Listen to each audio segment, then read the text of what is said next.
Click on Tools Hyperlink to activate the hyperlink tool.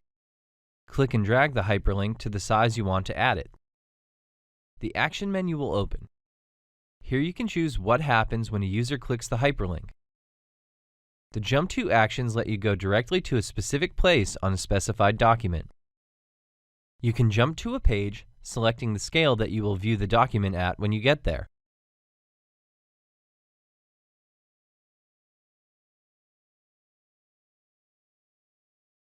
You can jump to a predefined place or click Create, which will let you name and define your place based on a view or snapshot.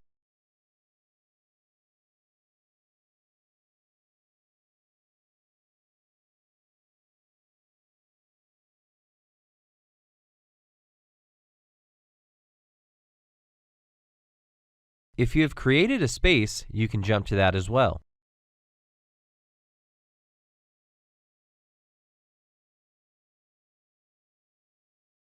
Selecting the hyperlink option will allow you to navigate to a URL when you click on it.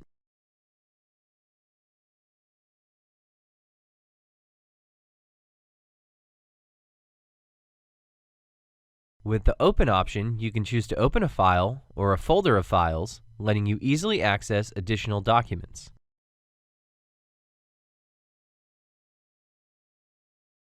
You can even use this to open documents in a studio project if you have toolbar integration only unchecked in Preferences.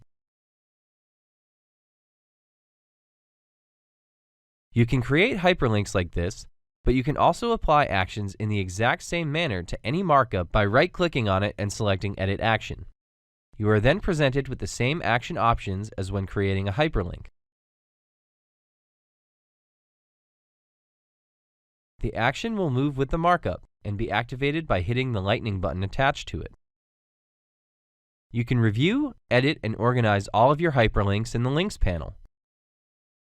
Markups with actions attached to them will not appear here unless you flatten them, at which point the markup behaves exactly like a hyperlink.